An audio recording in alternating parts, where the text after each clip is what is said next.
What's up, everybody? Welcome to the CanesInSight Daily Podcast, powered by Anajar and Levine Accident Attorneys. It's another Victory Monday, extra special one because it's Florida State. I know some folks wanted that 50-point performance, some more fireworks. It was kind of a boring game, but boring and dominant, which is how you like it. Miami covers, 3-score win over the Seminoles. More important, I think, they quit. The Florida State Seminoles laid down. I don't know which one it is. Whatever it is, that's what they did. They were quitting. Miami ran at ease. They didn't even try to stop that last David Martinez touchdown. It was physical domination, humiliation in the end of FSU's program for the foreseeable future. Pete, hop in. What's going on, D? Yeah, man. If Florida State doesn't score that last touchdown, they're late. I would have hit the number on the head. I said 48-19, 29-point win. Canes were up by 29 before that. So I guess we'll have to go with a cover, like you said, but great win. Like you said, a little bit boring maybe. That place was ready to explode all night long, and especially after that first drive, I thought it was going to get really ugly. But you never really felt like Florida State was in that game whatsoever. Of course, that fluke run that we talked about on the post-game show with the quarterback sneak there kind of gave them a little bit of life in the middle of that game. But at the end of the day, Miami did what they had to do, and Mario Cristobal had to be very, very happy with the style of the way the game was won. And before we even get into that, so folks are always going to do what they have to do. Anajar and Levine Accident Attorneys. If you or someone you care about has been injured in an accident, you could be entitled to significant compensation. Dial 1-800-747-FREE, 1-800-747-3733. Take back control of your life with Anajar and Levine. So yeah, that first drive, when I saw FSU missing all those tackles, I'm like, all right, they're not even going to show up today. Ultimately, the more I rewatched the game, Pete, it seemed to me like FSU's game plan was just not to get blown out. They allowed Miami to run at will, 230 yards rushing, total domination in that part of the game. Feels like so long ago, we're worried about the running game. We're worried about David Martinez.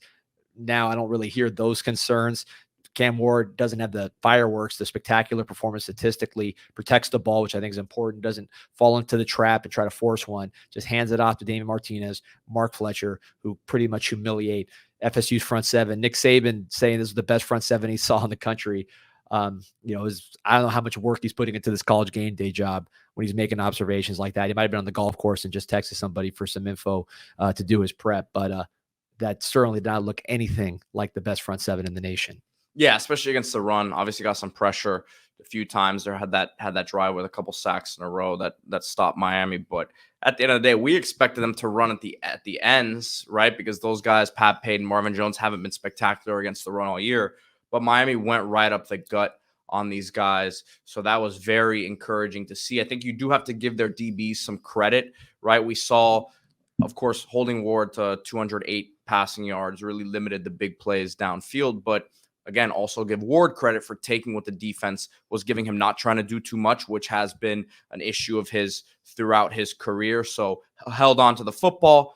Receivers weren't necessarily getting, there were times that he was trying to extend the play, look downfield and try to hit for those deep plays, as we've seen throughout the course of the season, but their secondary did a good job. At the end of the day, though, really didn't matter, with the way that the game was being played. And again, physical style football. You had a tweet yesterday that balance is not running the ball 50% and passing the ball 50% of the time. It's being able to take whatever the defense is giving you and attack whatever they're giving. So Florida State, again, their game plan was to take away the big play, and Miami was able to just chip away.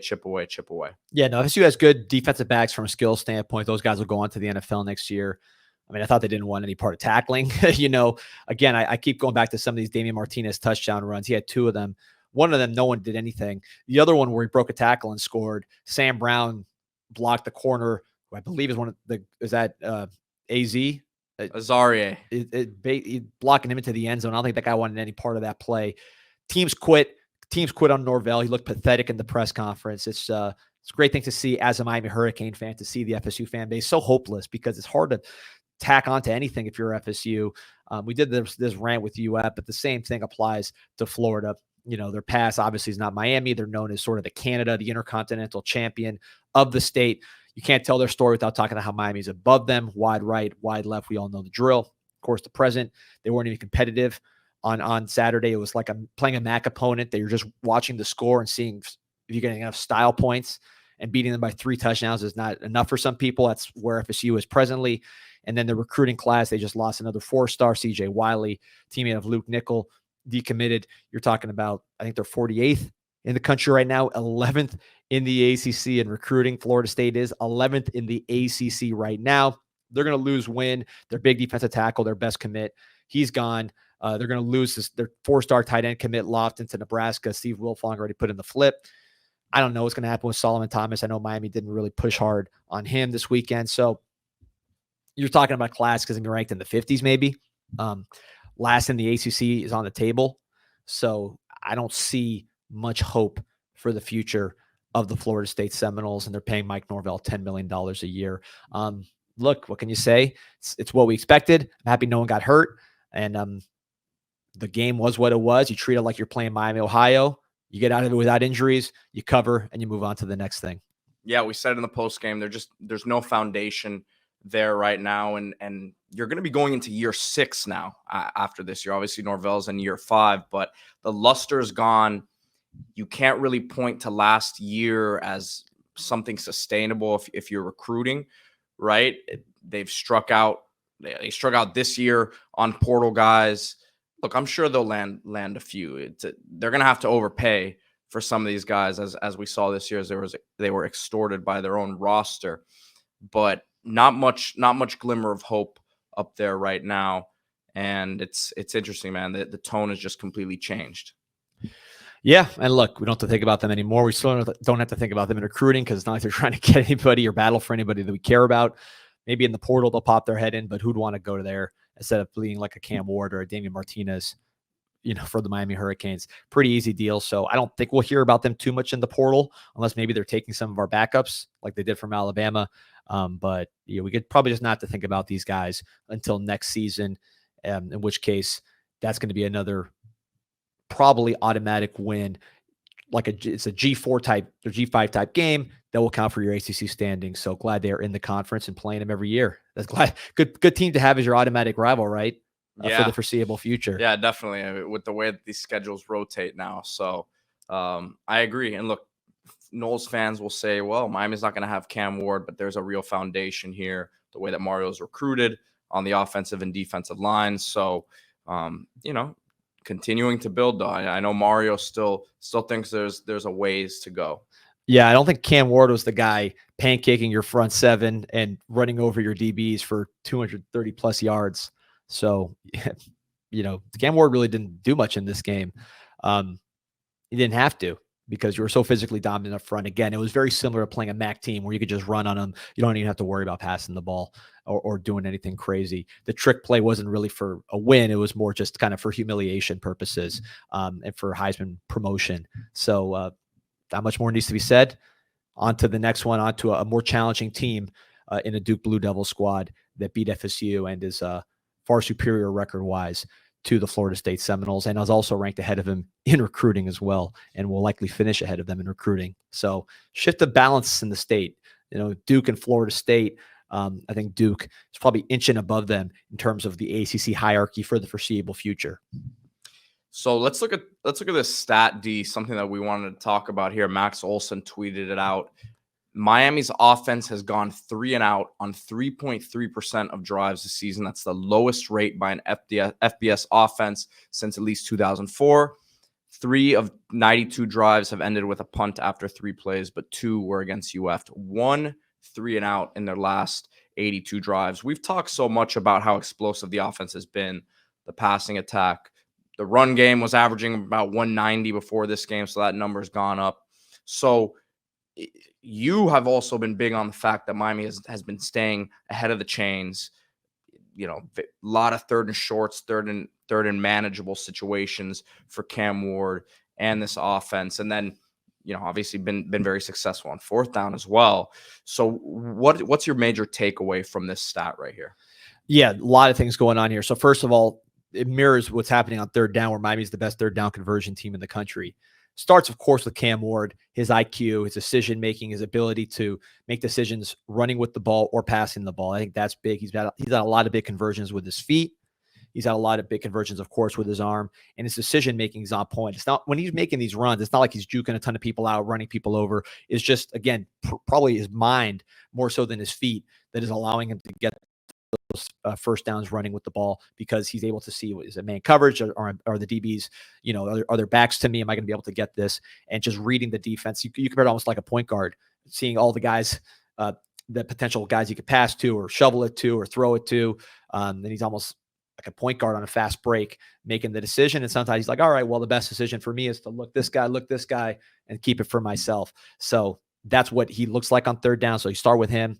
But to me, the running game, which was a very hot topic early on when Miami was putting on a ton of points. Where's the running game? Where's the running game? Obviously, you've seen it the past 2 weeks, physically dominant, completely took over the game. And I think one thing the running game has done consistently all year is people notice the tight splits. There's benefits and drawbacks to that. Miami is a very conservative running game right now, meaning they're not trying to pry open these giant holes, but they are not allowing tackles for loss. How many tackles for loss have you seen this year? Miami's one of the best teams in the nation in avoiding that. So a lot of it is huge offensive linemen, huge running backs, just kind of pushing forward as opposed to prying open these giant holes. That's a lower risk strategy, but what you have is more manageable down in distance, because you're not ever losing yards in the running game, and you're pushing forward for 3, pushing forward for 4. So that's huge. And then, of course, if you ever get in a short yardage situation, you're dominant. Miami's been dominant on short yardage situations, whether it's in the red zone or just on, wherever it could be. Cristobal is calling for 4th down runs in his own territory without fear, because he knows the running backs are big and physical and are going to get it, and the offensive line is going to push. So I think all of those things, combined with, of course, Cam Ward as the point guard of the operation, lead to one of the best third down operations that we've seen in decades. Yeah, I would agree with that, without a doubt, D. So again, far cry from where we've been in the past, and something I know Miami's going to want to probably keep, because this really transitions to my next topic. And we're going to get into Camden Portis, big commitment to the University of Miami from the class of 26. But I want to stay on the team for a second, Pete, because all the things we're talking about are ways to help Cam Ward be so great. This all segues into a post I made on CanesInSight, #1 Miami Hurricanes site, free to sign up, free to post, free. I mean, it's a free website, 7 million posts and counting. Made a long story here called Proof of Concept at Quarterback. And what I wanted to talk about was, look, Cam Ward's obviously the star of the show. He's the best quarterback in the country, Heisman finalist, first-round pick, elite leader, elite player. There's not much more you could say about Cam Ward, the player. But I do push back on this idea that Cam Ward is just some sort of miracle worker that has made Miami what it is. Because the truth is, both sides needed each other. Washington State was a 7-6 ball club when Cam Ward got there. When he left, they were 5-7. So the wins didn't really change much. It wasn't his fault, but the wins didn't really change much. They had good receivers at Washington State, but they had one of the worst offensive lines in the country in terms of pass protection. He also held on to the ball too much. And they couldn't run the ball. They were one of the worst running games in the country. As a result, their offense was in the 50s, 70s his first year. Wasn't exactly a dominant offense, even though he as a passer was elite, top 5. We talked about this before the season, about how the match made sense. We had a long podcast about it. Comes to Miami, gets a line that can pass protect way better than what he had at Washington State. Gets an elite running game. Right now, I believe it's 11th in the nation in yards per carry as a team. Top 5 in Power 4. And as a result, you're seeing Cam Ward catapult from a day 3 pick, which, Pete, you can confirm that was his grade, right? Yeah, day 3. All the way to day 1 and a Heisman finalist. So, yes, he's helped us immeasurably because he is the best quarterback in the country. We didn't make him that talent. We didn't make him that mentally strong player, but gave him an environment where he could thrive. So I can confirm that people around the country, the representatives, quarterbacks across the country, are watching Miami and saying, man, I could be the next Cam Ward, or my son or my nephew or my client could be the next Cam Ward. You're seeing that happen already. That's a real thing, and it makes sense. So Miami is now in a position of strength, similar to how Lincoln Riley was with Oklahoma, where other talented quarterbacks look at Miami and say, hey, I can plug into where Cam Ward is and have success. So the proof of concept of this system, where you plug a great quarterback, a talented quarterback, in with a big offensive line, big running game, good receivers, good tight ends, and make it work. So it'll be very interesting to see where Miami goes. We got a whole offseason to talk about the quarterback position for Miami replacing Cam Ward. But I think people need to recognize that this system, which is putting up elite results, is not just Cam Ward. It is a system that has allowed Cam Ward to be the best version of himself, which is a first-round pick. So you look to other players across the country, either they're a really dominant player, maybe on a bad team, or they're a super talented player who maybe is in a bad system for him. Think Jaden Daniels at Arizona State. Think Bo Nix at Auburn. Think Spencer Rattler with his situation at Oklahoma, where he was benched. Guys like that, I think, can see Miami and say, hey, I go there. I'm an NFL talent. I'm a 5-star. I go there. I got everything around me. I can elevate my game and elevate the program. So you can see that. Or a big name that's already dominant as a passer, like Cam Ward was at Washington State, where he was a great individual passer. Maybe that name jumps into the portal. Hard to say right now, but it's something to keep an eye on as the seasons continue, not just Miami season, but other seasons around the country and other quarterback seasons around the nation. I got a quick question for you. It kind of goes to the point we were just talking about with the tackles for loss. Do the sacks concern you right now? It's 4 weeks in a row now where there have been at least 3 sacks allowed. And I don't know if all of that is on the offensive line. I do think that some of that is Cam chasing the big play, which he's been so successful with. So it's again, that's the good and the bad that you take with him.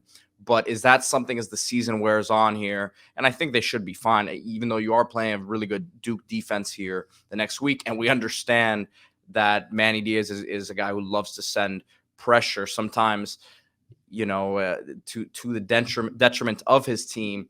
But is that something as we move forward here and hopefully get into the playoffs here, we're facing some really good defenses up front? Is that something that you're concerned with? Yeah, great point about Duke. And we'll talk about Duke a ton this week. We got 5 shows, so we'll be breaking down Duke more in depth than we are today, still in Florida State mode a little bit. But they're the best tackle for loss team in the country, in line with how Manny always is with his style of defense. They're always good at getting sacks and blitzing. So it's going to test Miami's blitz pickup, Miami's discipline to avoid those negative plays. I thought in this particular game on the pass protection, last game, meaning the Louisville game, I thought Cam maybe held on to the ball a little long a couple times. Here, he didn't have that much time on the plays that he got sacked. There were blitzes that got through. A couple times guys got beat. So, they got to get more consistent. Inez Cooper, he's gotten beat a couple times on the inside. He's better than that. He needs to play better the rest of the year. And, as far as picking up the blitz, it's hard to say who's responsible for what without knowing how it's supposed to be, how it's being coached up. But obviously that needs to tighten up a bit. Miami's about 50th right now in sack percentage, which is lower than they want to be. I believe they were 11th last year with Tyler Van Dyke. So you want to see that creep up. I think this week will be very telling against a Duke team that the personnel's low, but not terribly low. They have NFL guys. In fact, we were talking to a coach that said their defensive personnel is underrated, but it's not, Georgia or Clemson or teams like that, or even FSU. It may not even be FSU, I was about to say. Right. So the talent and personnel might be less, but the scheme is going to be very aggressive. How can Miami withstand that? I'll be interested to see because, the amount of sacks he had last game is not sustainable over the course of the year into the playoffs. D, real quick, wanted to talk about something going on tonight. Really excited about this. Xavier Restrepo is going to be joining us through showus.tv.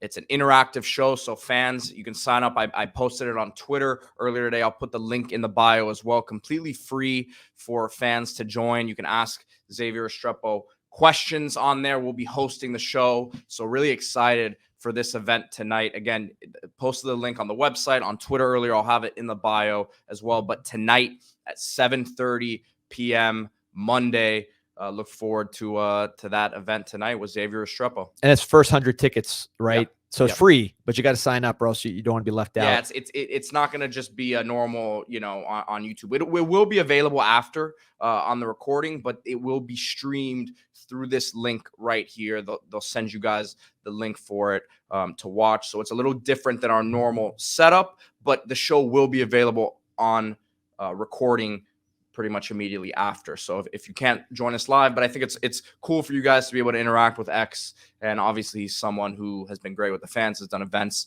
with Canes Connection Hurricane Team Store last Monday, right, with Cam. So that was a great event. But hope to see you guys there. Yeah, no, it'll be fun. It's really excited to talk to Xavier.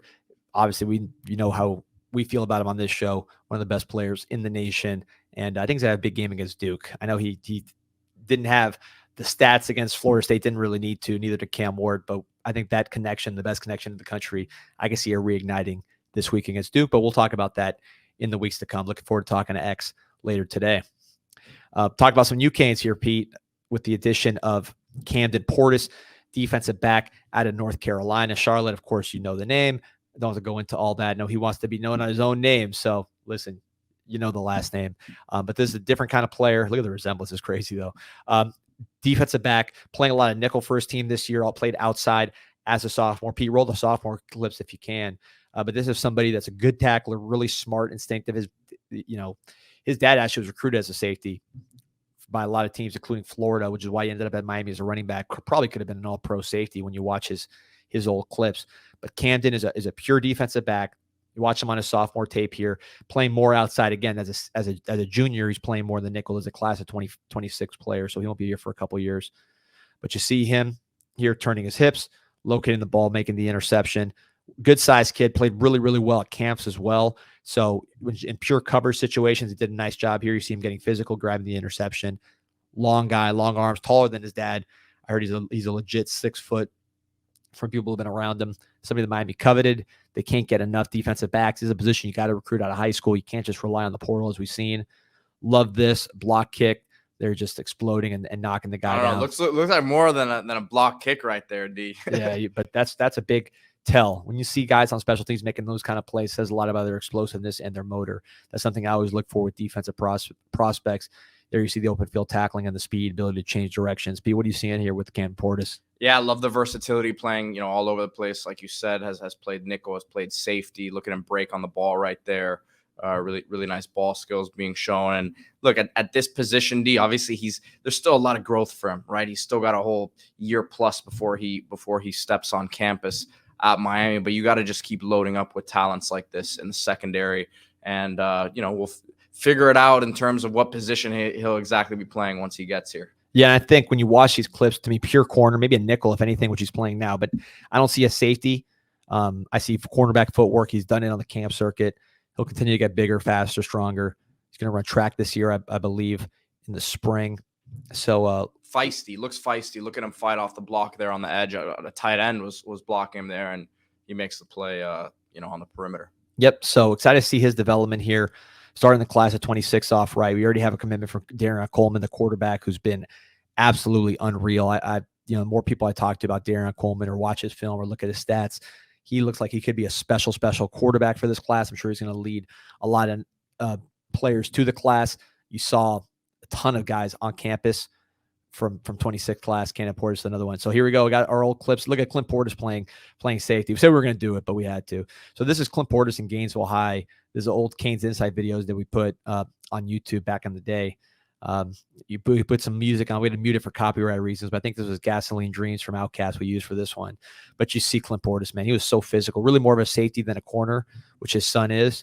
But you can see this size and physicality. It's one lesson why you always want to recruit guys in the position they want to play. Miami made that mistake with Marshall Faulk. They tried to turn him into a corner. He wanted to play running back, goes to San Diego State, becomes one of the best of all time. You know that story. They did the opposite with Clint Portis. Look at him. You see him playing safety. He easily could have been a great safety when you watch these clips. Look at there's not even him. He's the one that's going to come in with a block. Boom. But he could have easily been a great defensive back. But Miami took him at his preferred position, said, you play running back and prove to us you can't. Obviously jumped into a loaded room and proved that he could. So lesson learned from Clint Portis' recruitment on how you recruit players that have versatility at two spots. His son, though, Camden, I think is very much a defensive back all the way, and it's a position of need for the Miami Hurricanes. Should we get into the player of the game from Florida State, D? Yeah, this is not going to be a surprise. But Beacon Adjusters player of the game, Damian Martinez. I think we've been predicting the Damian Martinez breakout for a while. He got pretty loose a couple weeks in a row now, though. Yeah, so against Louisville, and this one was a full-fledged breakout for Damian Martinez. Gets his yards per carry up above 5 point for the whole season. So you look at it. First of all, you look at the game production here in the last game. You're talking about almost 10 yards a carry, 9.9 yards a carry, 15 carries, 148 yards, 2 touchdowns, long at 53. Of course, that was the one where it was kind of like a rugby scrum and he broke out. Also had a big conversion on third down, 21-yard catch on 3rd and 20, back-breaking play for Florida State. You've seen a couple long receptions that have been very impactful for him. Had the 22-yard catch against Cal, very similar to the one against Florida State. Big 36-yard catch against USF. Cam's very good at finding him, and when he gets open, he catches the ball with his hands, and he gets upfield in a hurry and finishes with first downs. So Damian Martinez now on the year, 529 yards, 8 touchdowns, 5.7 yards per. Right on track to finish with a very productive season, finishing strong in November, December, late October, which we talked about. As the calendar gets further ahead, you're going to see more Damian Martinez. There was a lot of panic in the fan base. There was no panic here on this podcast about what Damian Martinez is. This is a guy with a track record. As long as he's healthy, as long as he's the Cane, he's going to run well. No worries at all. And I think he's starting to find his stride in Miami's blocking schemes, which are a little different than the downhill runs that he had so often at Oregon State. And then, of course, it's brought to you by Beacon Adjusters, D. Yeah, if your property's been affected by Hurricane Helene, Hurricane Milton, or really any other storm, Beacon Adjusters Group is here to help. With years of experience handling storm-related damages, we work tirelessly to ensure you get the compensation you deserve. From assessment to settlement, our team of trusted experts will guide you every step of the way. Don't face the aftermath alone. Let Beacon Adjusters Group restore your peace of mind. Call us today at 954-466-4224. Pete, any other thoughts on the game here? The state championship game? No, I'll bring it up. Miami HTS has the state champ shirt here. Yeah, go to Miami HTS, the Miami Hurricane team store, MiamiHTS.com, or you can stop at the Thesis next to the Thesis Hotel right there in front of campus, South Dixie Highway. Use promo code INSIGHT20, get 20% off. But there you go, state champions, and you got all three of them now because you got UCF, UF, and Florida State. I don't think UCF wants any after seeing them the past couple of weeks, but pretty clear where the state champion is. But more important to me is where the direction is. Yes. Recruiting rankings in the last 2 years, recruiting rankings this year. You got to scroll down to the 50s to see these two teams. USF, I believe, is actually ahead of Florida State. So we might be talking about USF as the second best team in the state, not these two bums. So interesting to watch. That was actually a tighter game at halftime than either of these two games. The USF game, right? We were a little more nervous during the halftime of USF than we were during Florida State or Florida. If Miami doesn't score that touchdown, was it Sam Brown right before half, that big play that Ward hit him on? It could have been an interesting second half. I mean, I think that really turned the tide of the game there. And look, UCF hasn't had a great season either, but I think they're in pretty good hands with Malzahn there. But D, I think you just said it. You asked me for my kind of my final thoughts, and it's not just about the Florida State game, but the Florida game in general. I can always gauge where fan excitement level is at when you see on social media different people you knew from high school and stuff like that who had no affiliation with the school growing up, were never fans, and they go to the school and they become huge fans, obviously. But very little excitement from people I know who went to Florida and Florida State about their program. Very down in the dumps about where they're at right now. And at the end of the day, I said it on the post game after the game on Saturday, but the lack of Florida State fans in the building, and the ones that were there were like mice. They were very quiet all game. You could tell they were there because someone gave them a ticket, or they had paid for their ticket and couldn't get rid of it. And everyone else probably got rid of their tickets or just didn't show up. They probably ate the $300 they spent earlier in the season to show up, but no hope, no foundation. And look, I think Mike Norvell on game days is a solid coach, D, but the way that he's built this roster is just absolutely brutal and embarrassing for them. No foundation. Norvell, I believe, was your line. I totally agree. Offensive line, defensive line, you saw it in the trenches. You saw the story here. You didn't have to worry about Cam Ward being the best player in the country, which, by the way, he is. So, yeah, there was no one at the game from the Florida State side. Packed house for the Canes. Really fun environment. But, yeah, didn't hear the war chant. I think we could safely say conquered for the foreseeable future for the Florida State Seminoles. Remember to like and subscribe to this podcast. We'll be giving you stuff all week on Duke, Miami's recruiting, everything else. We got a live show with Mike Ryan on Wednesday. And, again, we got the show with Xavier Restrepo tonight, which is going to be fun. Yeah. Get your questions in there. Get to interact with one of the best players in the country. But, yeah, please like and subscribe to this show and continue to support. Go Canes. Go Canes.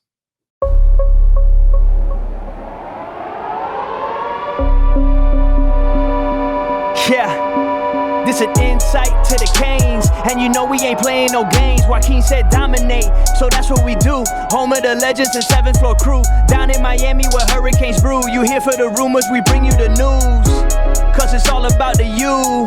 And nobody do it like CanesInSight. Nobody do it like CanesInSight. Nobody do it like CanesInSight. Nobody do it like CanesInSight. It's CanesInSight.